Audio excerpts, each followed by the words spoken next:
राजस्थान के एक कोने में था एक छोटा सा गांव, सुखताल। नाम सुन के ही अंदाजा लग जाता था कि यहाँ पानी का क्या हाल होगा।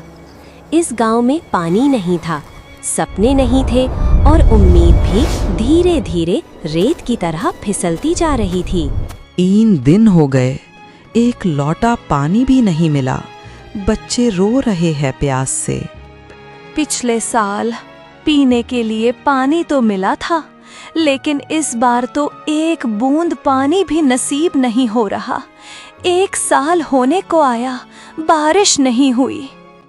आज तो कहीं से पानी लेकर आऊंगा।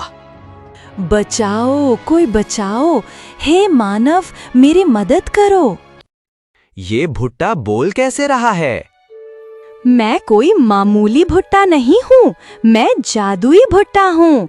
अगर तुम मुझे आसमान की तरफ फेंक दोगे तो मैं अपने घर जा पाऊंगी। कहीं मैं सपना तो नहीं देख रहा? एक भुट्टा बोल रहा है। नहीं मानव, तुम सपना नहीं देख रहे हो। अगर तुम मुझे आसमान की तरफ फेंक दोगे तो मैं तुम्हें तुम्हारे भविष्य के बारे में 3 बातें बताऊंगी। मंजूर है, बताओ क्या करना होगा। पहले तुम्हें मेरे 2 सवालों के जवाब देने होंगे। अगर जवाब सही हुआ तो ही मैं बताऊंगी। अरे ये भी कोई बात हुई। चलो पूछो, मैं तैयार हूँ। बताओ, वो क्या है जो जितना भरते जाओ उतना हल्का होता जाता है?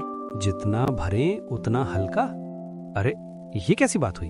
अरे हाँ, गुब्बारा। जितनी हवा भरो उतना हल्का ऊपर उड़ता है। बहुत अच्छा उत्तर। अब दूसरा सवाल सुनो। ऐसी कौन चीज है जो बिना पंख उड़ती है, बिना मुंह बोलती है, बिना शरीर रोती है? बिना पंख उड़ती है, बिना मुंह बोलती है, बिना शरीर रोती है। अरे ये तो बादल है। उड़ता भी है, गरजता भी है और बरसता भी है। तुमने दोनों सवालों के सही उत्तर दिए। अब सुनो तुम्हारे जीवन की 3 बातें। ध्यान से सुनो।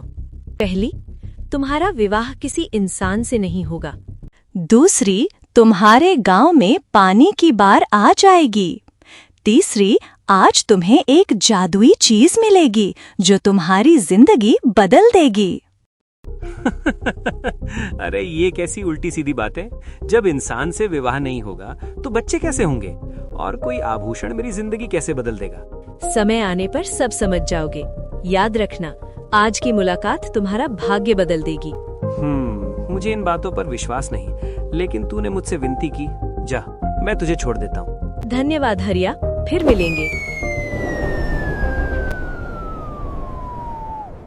हरिया पानी ढूंढते ढूंढते रेगिस्तान में चलते चलते उसे एक अजीब चीज दिखी।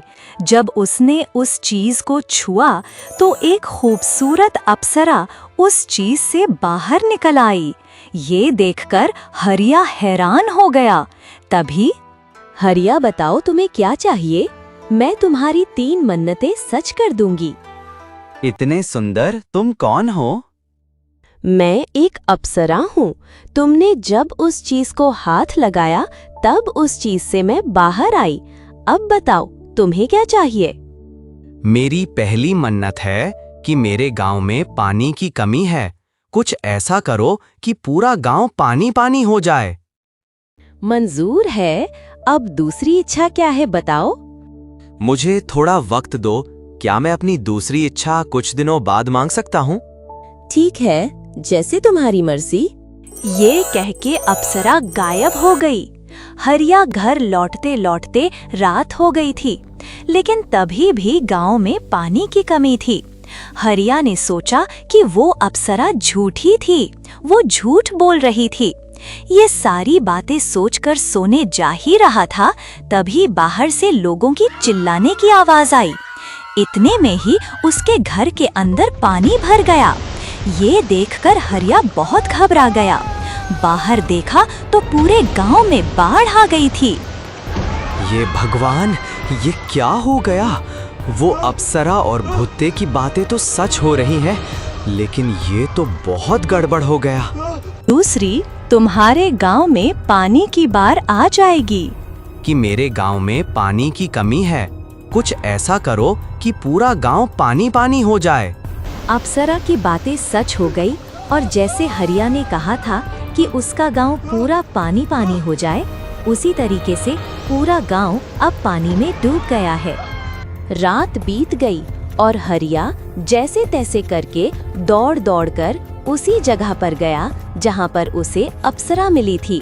हरिया जोर जोर से अप्सरा को पुकारता रहा और कुछ देर बाद, कहाँ हो अप्सरा, मेरी मदद करो, बड़ी दुविधा में फंस गया हूँ। अप्सरा हरिया के सामने आ गई। क्या हुआ हरिया, इतने परेशान क्यों हो? क्या हुआ बताओ जरा। अरे परेशान क्यों ना हूँ, तुम्हारे वजह से मेरा गांव पूरा पानी में डूब गया है। मेरी वजह से? हाँ, तुमने ही तो कहा था तुम्हारा गांव पूरा पानी पानी हो जाए, तो मैंने वही किया। अरे ये सब छोड़ो, अब मेरी दूसरी इच्छा है कि सब कुछ पहले जैसा हो जाए। स्वीकार है, सब कुछ पहले जैसा हो गया। अब तीसरी इच्छा बताओ। मेरी तीसरी इच्छा बताने से पहले मुझसे वादा करो कि तुम मेरी तीसरी इच्छा पूरा करोगी। मंजूर है, बताओ तुम्हारी तीसरी इच्छा क्या है? मेरी तीसरी इच्छा है कि तुम मुझसे शादी कर लो और तुम मेरी पत्नी बन जाओ, अभी के अभी। मैं तुमसे शादी कर तो लूं, लेकिन मैं एक अप्सरा हूँ और तुम एक इंसान हो। क्या इंसान और अप्सरा की शादी संभव है? तभी एक रोशनी चमकी। ये मैं क्या देख रहा हूँ, इंसान और अप्सरा की शादी? प्रणाम बाबा, हमें ये बताइए कि ये संभव है क्या, इंसान और अप्सरा की शादी? शांत हो जाओ, ये सब भाग्य का खेल है। तुम दोनों का मिलन पहले से ही नियति में तय था, इसे कोई रोक नहीं सकता। परंतु ये कैसे मुमकिन है ऋषिवर? कोई उपाय तो जरूर होगा। हर समस्या का हल जरूर होता है। मैं तुम्हें एक जादुई रत्न देता हूँ।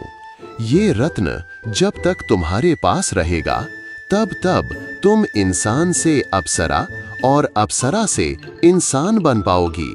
परंतु अगर ये रत्न खो गया तो तुम उसी दुनिया में फंस जाओगी। मैं आपकी शर्त स्वीकार करती हूँ। अब हम साथ रह सकते हैं।